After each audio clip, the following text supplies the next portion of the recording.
Biographical Sketch. Chapter 1, My Childhood.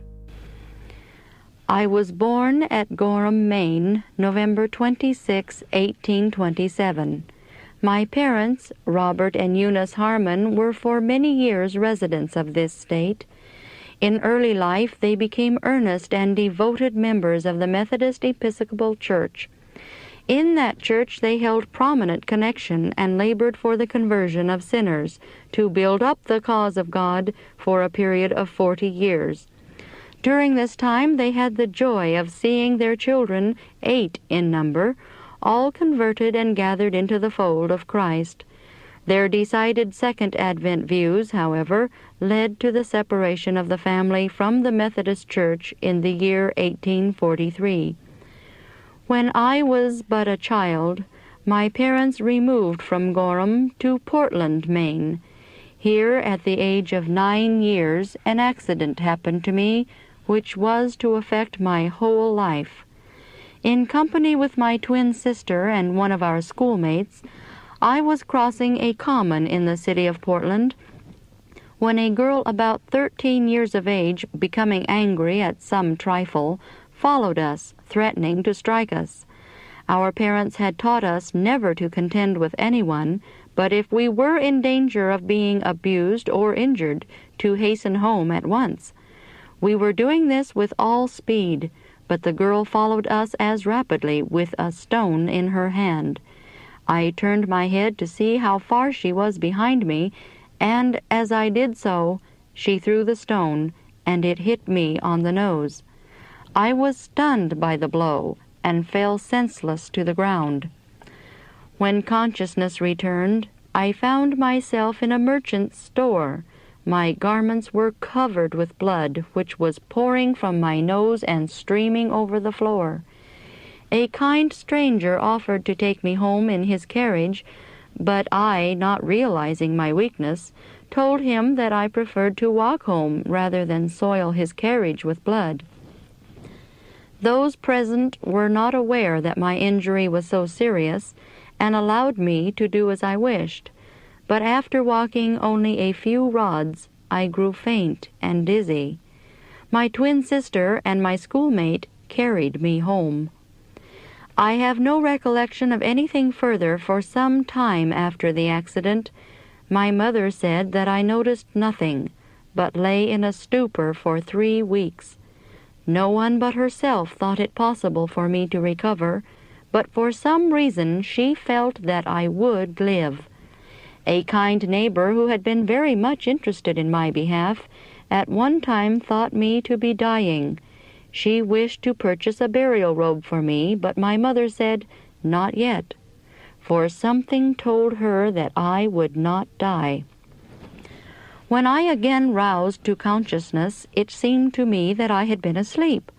I did not remember the accident, and was ignorant of the cause of my illness.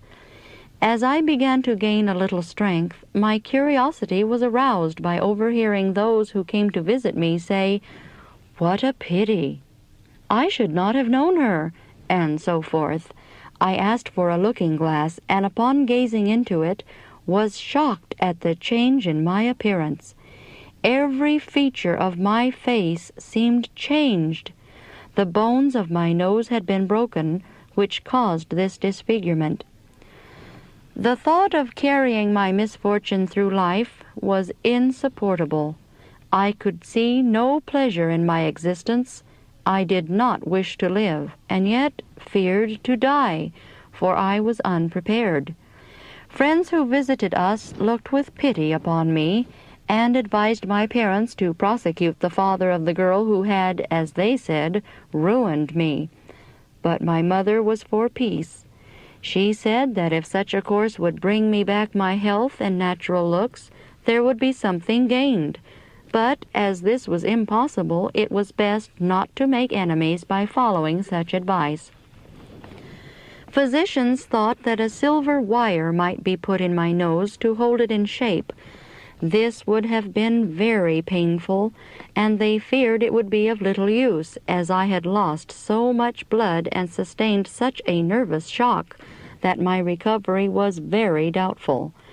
Even if I revived, it was their opinion that I could live but a short time. I was reduced almost to a skeleton. At this time I began to pray the Lord to prepare me for death. When Christian friends visited the family, they would ask my mother if she had talked to me about dying. I overheard this, and it roused me. I desired to become a Christian, and prayed earnestly for the forgiveness of my sins. I felt a peace of mind resulting, and loved everyone, feeling desirous that all should have their sins forgiven and love Jesus as I did. I well remember one night in winter when the snow was on the ground. The heavens were lighted up. The sky looked red and angry and seemed to open and shut, while the snow looked like blood. The neighbors were very much frightened. Mother took me out of bed in her arms and carried me to the window. I was happy. I thought Jesus was coming, and I longed to see him.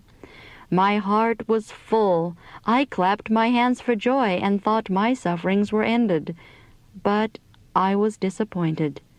The singular appearance faded away from the heavens, and the next morning the sun rose the same as usual. I gained strength very slowly. As I became able to join in play with my young friends, I was forced to learn the bitter lesson that our personal appearance often makes a difference in the treatment we receive from our companions. At the time of my misfortune, my father was absent in Georgia. When he returned, he embraced my brother and sisters, and then inquired for me. I, timidly shrinking back, was pointed out by my mother, but my own father did not recognize me. It was hard for him to believe that I was his little Ellen, whom he had left only a few months before, a healthy, happy child. This cut my feelings deeply, but I tried to appear cheerful, though my heart seemed breaking. Many times in those childhood days I was made to feel my misfortune keenly. My feelings were unusually sensitive and caused me great unhappiness.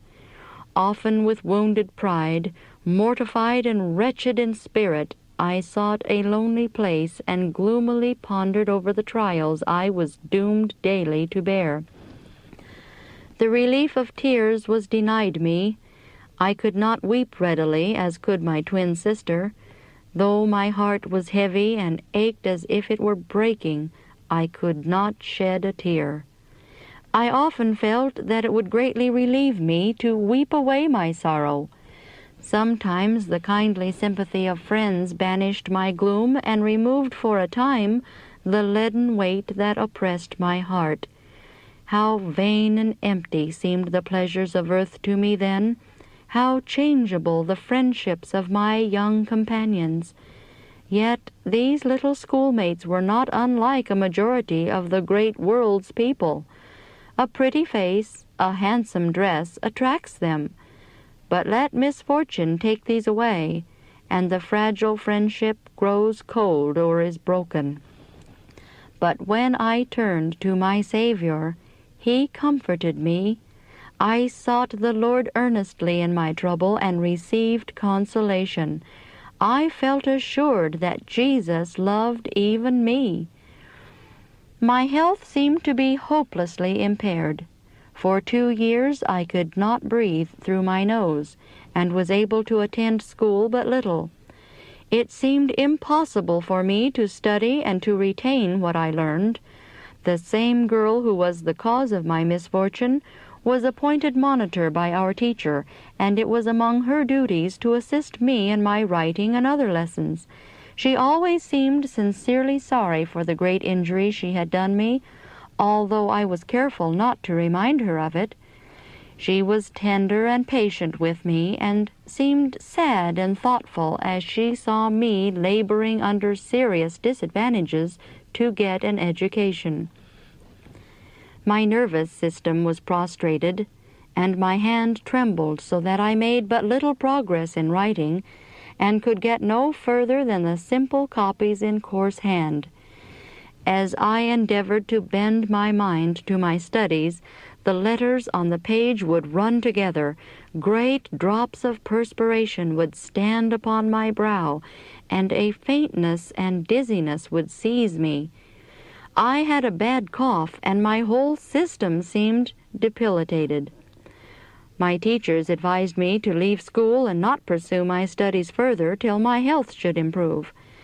It was the hardest struggle of my young life to yield to my feebleness and decide that I must leave my studies and give up the hope of gaining an education.